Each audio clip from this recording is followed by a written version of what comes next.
So today we're going to talk about conscious action, which is basically the way the essence lives life, and we'll compare that to its opposite, which is the way the mind likes to live life. So let's begin by reflecting on what we mean by good and bad. In other words, when we say something is good, what do we mean? And when we say something is bad, what do we actually mean by that?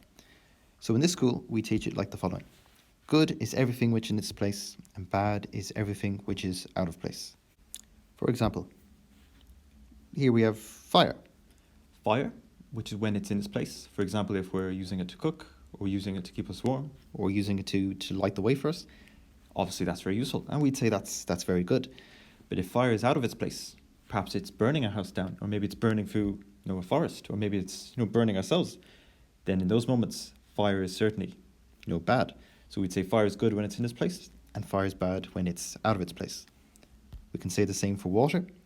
Water, when it's in its place, when we're using it to drink, to keep ourselves cool, or to wash ourselves, or to cook, to water the plants, it has an endless amount of things you can do with it, then we'd say it's very good. But if it gets out of its place, perhaps we're drowning, or it's flooding our kitchen, then we'd say water is very bad. Or for example, generosity.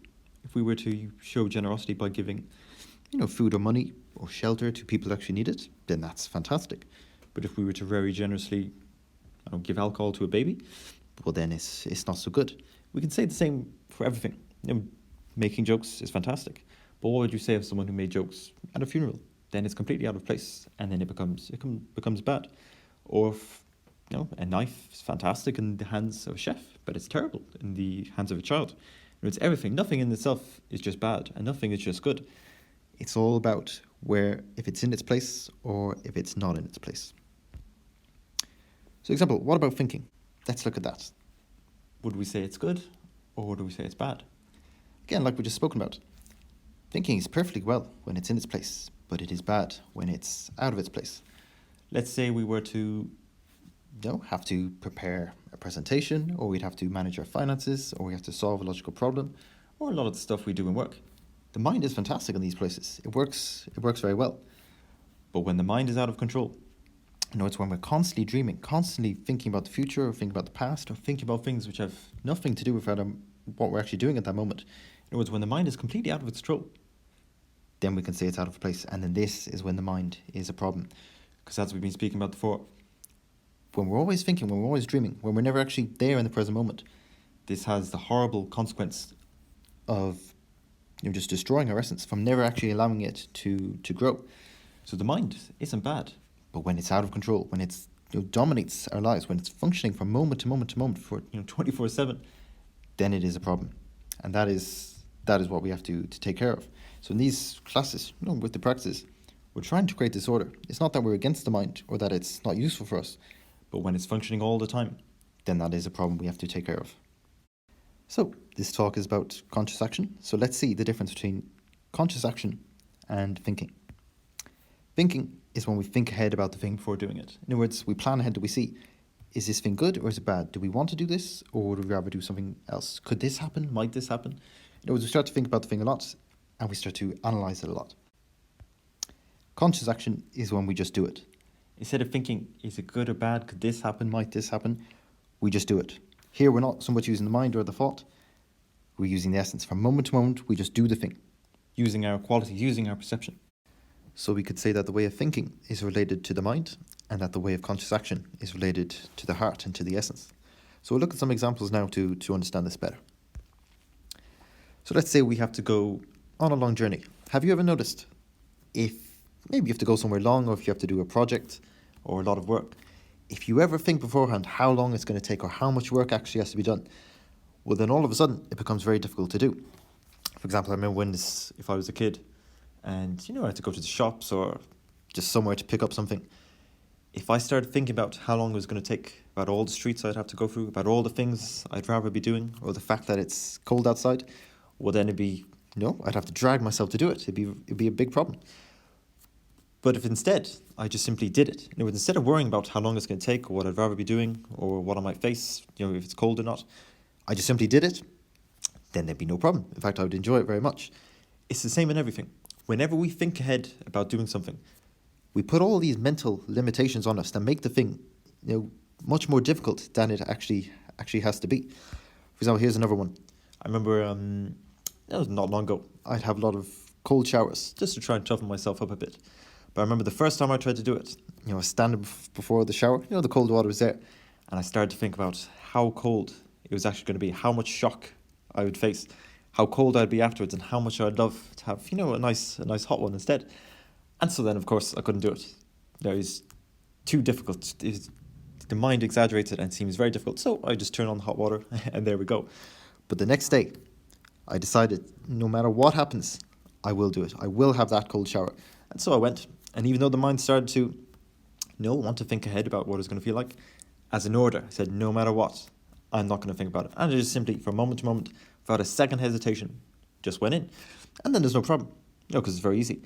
But it's only a problem when the mind gets involved. In other words, when the mind creates all these limitations and makes it think it's going to be terrible, or makes it think about what we'd rather be doing, then all these limitations do come.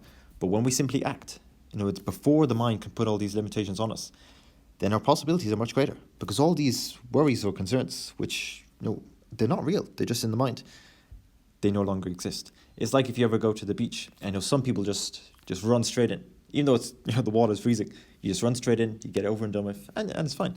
But some people, go step by step. They feel the cold each time, and it takes them ages to get in. Not only does it take them longer, but they suffer much more too, because the fear of what it's going to feel like is terrible. So whenever we're stuck in the mind, it creates all of these limitations. Whenever we think ahead about what's it going to be like, what we'd rather be doing, then the thing becomes very difficult to do. But if we just simply do it, then it becomes much easier. This is why we have that quote. It's very famous. A journey of 1,000 miles begins with a single step. This is exactly the path of action. We have a lot of work to do. We have a lot of study to do. We have a big job to do. We have a long journey to make. If we just simply do it step by step, that means we don't think about the limitations, just step by step, how difficult it's going to be. One step at a time, we go. All of a sudden you see that you can actually do it.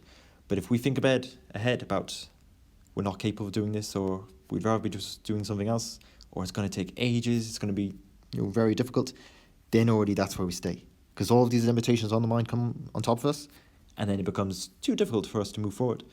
But if instead we have the attitude of action where we just do it, step by step we go, whatever we face, then we find that it is actually possible. For example, let's say we meet in the morning all together and we go up a mountain. Maybe it takes a few hours up there and a few hours back down. And when we get down, it's dinner time. We're starving. We're ready for a rest. We're we're very happy we've made it all the way down. But instead of going for dinner, we said, let's go back up the mountain. How would a person react in that circumstance? They'd be furious. They would never do such a thing. They would refuse to go up, because that is not how the mind does things. That is not the normal way of doing things. The thought of going back up, of having to go all the way up there, even though we're tired, and the thought of not having that nice dinner and that rest is too much. And so we feel exhausted, and there's no way we'd ever do such a thing. However, you'd be surprised to know that if instead of thinking about how bad it was going to be, we just simply did it, you would find that it is actually possible to do it, and you'd surprise yourself that it was actually possible for you to go all the way up again and all the way back down again. Because what we don't realize is that in the physical body, there are very large reserves of energy that we never access. And why do we never access them? Because of the mind. It makes us tired when we're not actually tired.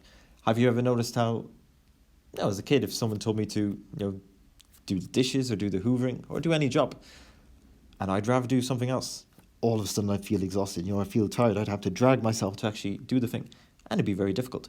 But if someone offered me €2 to do it, or €5 to maybe mow their lawn, who knows, all of a sudden I'd spring into action. All of a sudden I'd have tons of energy to actually do it. And I think this is the way we all are. But you can see, when we feel tired, it's not that to do the job, it's not that the energy wasn't there. It's just because of the mind says we really don't want to do that thing, it makes us feel tired.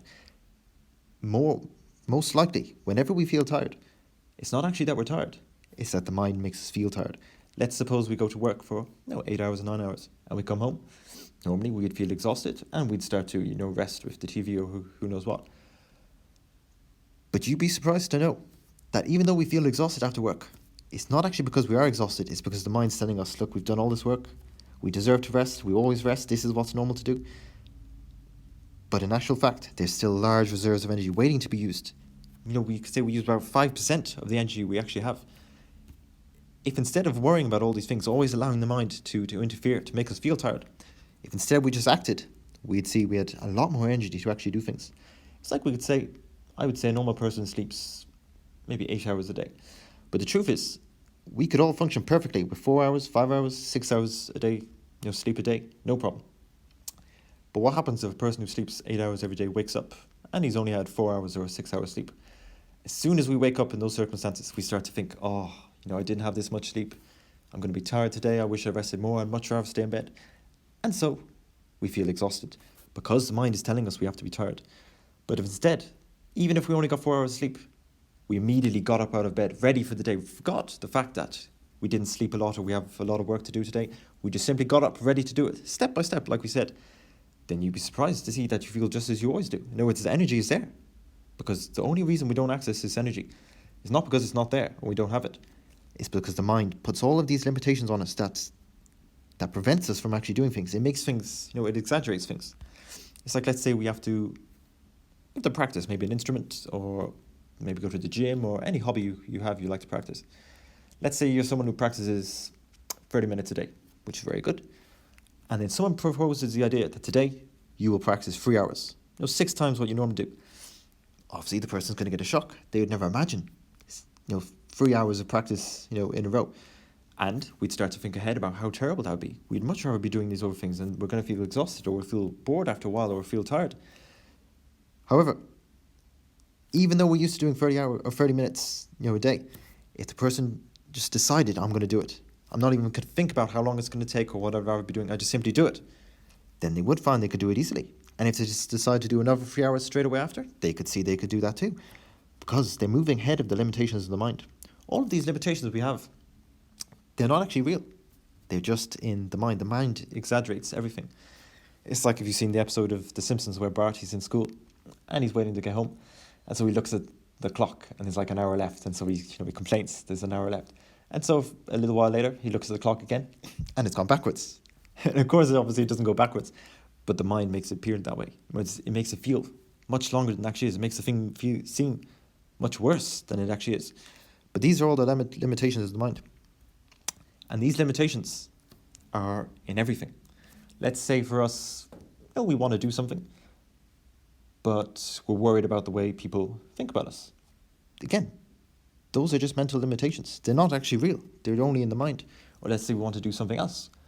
But instead of doing it, we're actually a bit worried that we're going to fail or that we're not good enough. And so we don't do it. Again, those are just limitations of the mind. They're not actually real.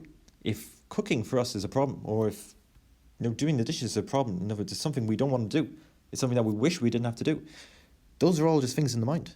The dishes are not a problem. Hoovering is not a problem. Driving anywhere, even if it's 5 hours, is not a problem.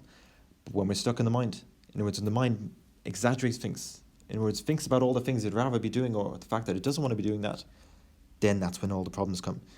Even if, let's say, there's a spider in your room and you are not a fan of spiders, but you have to get rid of the spider. Spiders in Ireland certainly can't hurt us. Even if they want to, they can't do anything. Most of them anyway. If you decided to just simply get up and get rid of that spider, you'd be able to do it. But if you start to think about what it's going to feel like, what if the spider moves and all these things, what it might do, then you'll find it impossible to do because all these fears come in. But they're not even real. They're only real in the mind. Or let's say maybe we're at the beach, maybe Black Rock, and everyone is jumping off the diving board. And it's perfectly safe, everyone does that every day. But if we looked ahead and we started to fear about how high up we are and what might happen, then we'll be terrified and we won't be able to do it. But if instead we just simply go, no matter what, we say we're going to jump, we don't think about what's going to happen, what might happen, what this and that, we just simply do it, then you'll see you can do it. And then you'll realize there was nothing to worry about in the first place. But this is what the mind does. It creates limitations in everything. It's like this quote here. It says, I've had a lot of worries in my life, most of which never happened. This is exactly the case. There are problems in life which are real and we have to take care of. But I'd say 90% or even 95% of the problems a person faces every day, they're not even real. They're only real for the person. There's many problems that just by stopping to think about them, stopping thinking about them, then they disappear. because they were never actually real problems. They were only real in our mind. It's the same way if we're worrying about what people will think or if we're going to fail. None of those things were even real. But we make it real when we think about them. So when a person, when we learn to just do things, to stop being stuck in the mind, but instead to just do them, then all these problems, they're gone. All these limitations, we transcend them. Because the sad thing is every human being, they go through every day of their lives stuck inside these limitations. It makes us who we are. We feel ourselves within these things as if that was who we are and that was what we'll ever be. But it's not. If we learn just simply to switch more away from the mind and more to the heart, we should just do things without worrying about them or making a problem of them, then you'll see those problems disappear. Those limitations, they disappear. And what's even more interesting is when we have more based in the action, it's intuitive action. In other words, we can see almost as if we're being guided by the heart what to actually do, what's the best thing to actually do. But when we're in the mind, all it can do is act based on the information it has, based on the data. And more often than not, it just lacks all of the necessary information. For example, I like the story of Winnie the Pooh, where Winnie the Pooh and Piglet and Rabbit, they're lost in the forest and they keep going around and they see the same trees but they don't know how to get out. It's like a magical forest, they can't get away. And so then Rabbit, he represents the mind. He's always like, I know 20 letters or I postulate this. And so he says, I'm going to go. I'm going to leave you guys and I'm going to find the way out. And so he leaves. And so Piglet says to Pooh, he says, what are we going to do? We're lost here. We're going to starve. And he says, don't worry, Piglet. I know the way home. He says, how, Pooh, how? He says, now the rabbit's gone. He does talk a lot, doesn't he? But now that he's gone, I can hear the honeypots calling me home. In other words, when the mind is quiet, when the mind isn't always analysing or making up nonsense, we can feel what's actually correct. We can feel what's actually the true thing, what's the best thing to do. Because we can be more connected with the essence of the heart. But when we're always stuck in the mind, something like that simply isn't possible. So that same thing that Winnie the Pooh, the honeypots calling him, that's the very same intuition. I remember one time in work where I got this terrible problem with the software that I had to take care of. About 5 engineers have had it before me. And I was going to have to spend probably hours checking 100 different things to see what the problem was. But I remember on that day, for some reason, I had a terrible desire to just check one thing. In other words, forget all the probabilities or what the normal process is, just check this one thing, just check it out. And so that's what I did. I went beeline straight for that thing, checked it, and bingo, there was the problem. That explained it. But I remember being ecstatic that all this work I would have had to have done if I was thinking about it, if I was using the mind. But with the essence, with the intuition, it could solve it immediately. It could almost sense, even though it didn't have the information to know that, it knows by its heart what's actually the problem, what's actually the correct thing to do.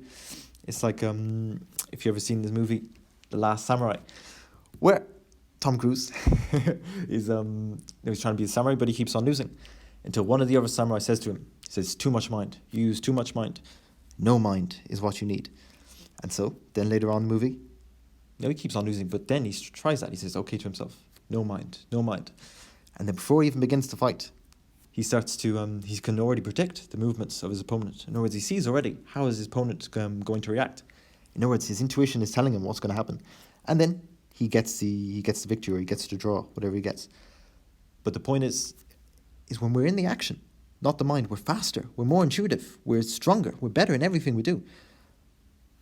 Because the way of the essence is always more powerful than the mind. The mind is limited. It's limited by all of those limitations we've spoken about.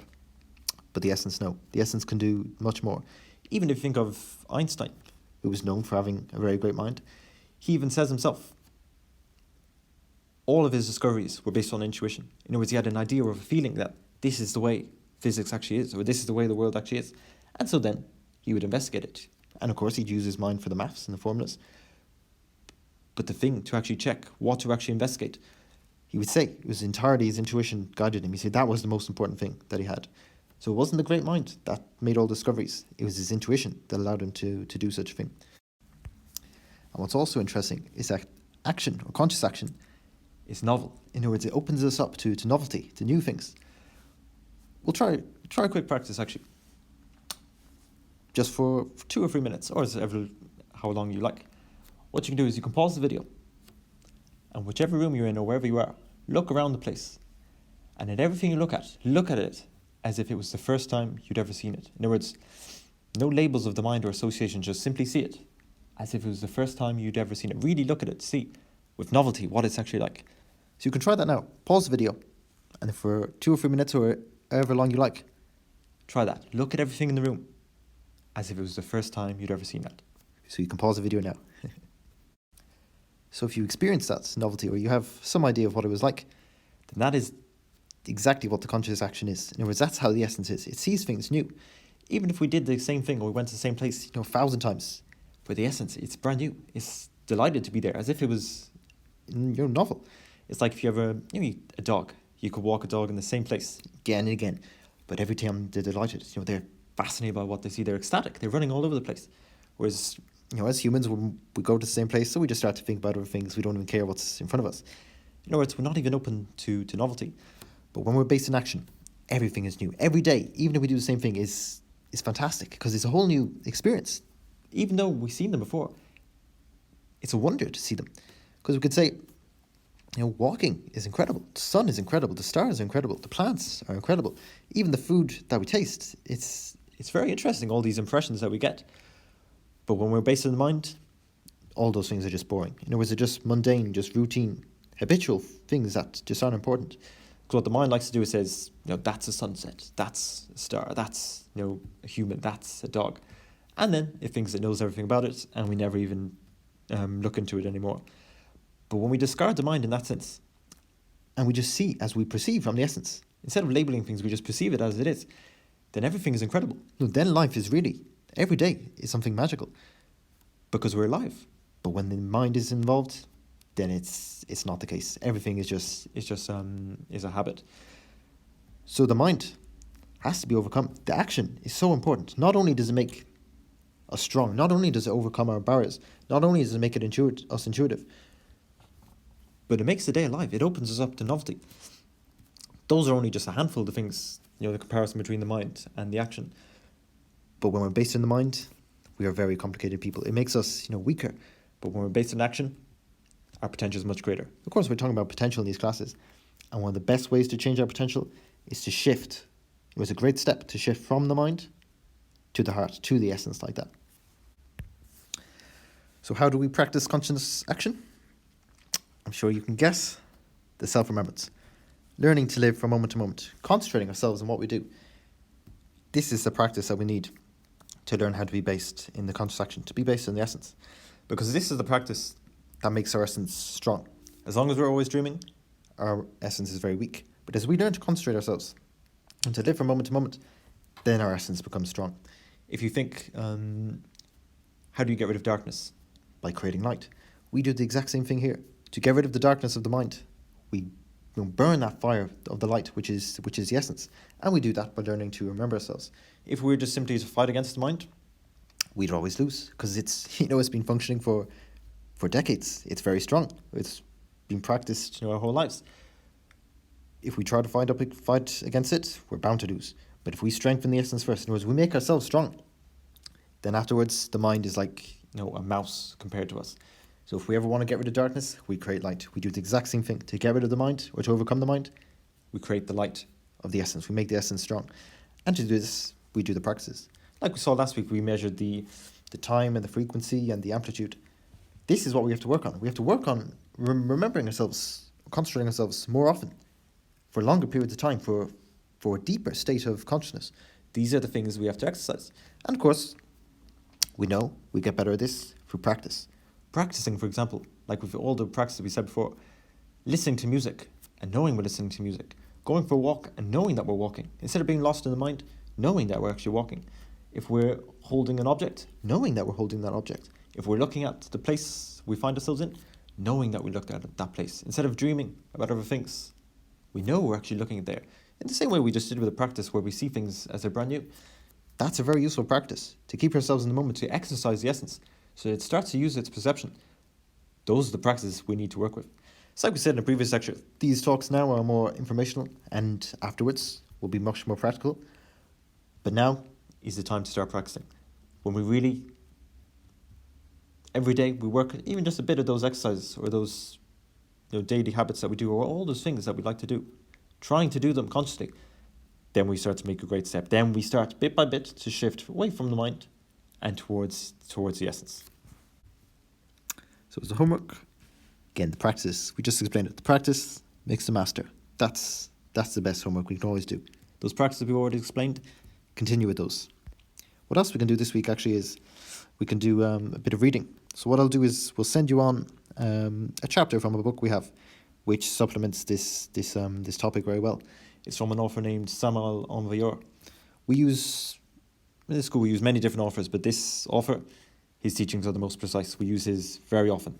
We've never found a teaching which is better than his. So this chapter will help you to understand this topic a bit better. So if you have any questions, as always, please feel email us, call us, text us, whatever you like, and have a good week.